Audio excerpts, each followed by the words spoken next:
En mars 2022, soit 3 mois avant la sortie du film, les artistes de Pixar ont poussé la gueulante concernant leur PDG Bob Chapek, qui a été chopé à financer le projet de loi Danser Gay par ce connard de Ron DeSantis, gouverneur conservateur républicain de Floride, un mini Donald Trump qui vit dans un marécage, quoi. Et qui a aussi forcé leur film à censurer une scène de baiser entre deux femmes dans le film Buzz l'éclair. Ce scandale a poussé Disney à faire du damage control, les forçant à s'opposer publiquement à cette loi qui, sous couvert de protéger les élèves d'école de sujets inappropriés pour leur âge, est-ce que quelqu'un pourrait enfin penser aux enfants? interdit toute évocation de l'existence des gays ou de l'identité de genre, ce qui comprend la suppression de tout livre scolaire qui en parle ou l'évoque. Pas du tout de la merde nazie, quoi. Et Disney a finalement autorisé à remettre la fameuse scène du baiser dans le film Buzz l'éclair. Disney prétextait que cette scène n'était pas appropriée pour un film d'animation.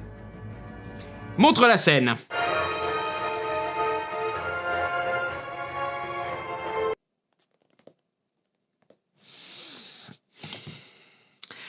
Cher Disney, si tu trouves que cette scène de baiser est inappropriée pour ton public, mais que les scènes de baiser dans d'autres de tes films comme Blanche-Neige, Cendrillon, La Belle au bois dormant, La Belle et le clochard, Tam et le chaudron magique, La petite sirène, La Belle et la bête, Aladdin, Pocahontas, Le bossu de Notre-Dame, Dingo et Max, Hercule, Tarzan, La princesse et la grenouille, et une fois les indestructibles Ratatouille, Réponse, La Reine des Neiges, ça par contre, ça passe, alors t'es une sombre merde homophobe.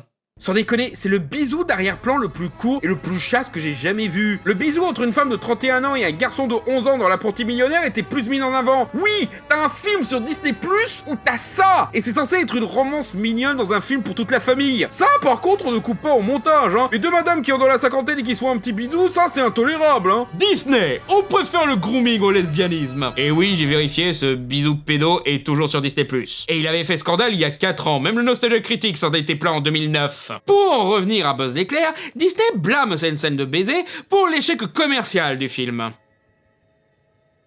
Prends-moi pour un con! Le film s'est planté car peu de gens savaient que le film existait, car il y a eu zéro marketing. Et ceux qui savaient que ça existait ne comprenaient pas le concept du film. Et je parle pas du bouche à oreille de gens déçus par le twist autour de Zurg. Le baiser n'était un problème que pour une minorité bruyante d'anti-woke qui voulait donner une impression de gagner une guerre culturelle absurde et qui juge un film de 2 heures sur une microseconde. Les gens normaux, par contre, ils s'en foutaient du baiser, voire n'étaient même pas au courant que cette scène existait. Fort probable qu'ils ont même pas capté qu'il y avait des lesbiennes vu que le baiser apparaît une moitié de seconde encore une fois. Mais le film a été banni au Moyen-Orient! Depuis quand vous avez quelque chose à foutre des chiffres internationaux, surtout du Moyen-Orient? Depuis, ils ont forcé la censure de contenu LGBT, chose confirmée par beaucoup de sources internes chez Pixar, qui parlent de Disney censurant toute trace d'affection entre des personnages du même genre, comme dans Alerte Rouge ou encore Vice Versa, où ils auraient apparemment demandé de rendre Riley moins gay. Eh bien, mission ratée.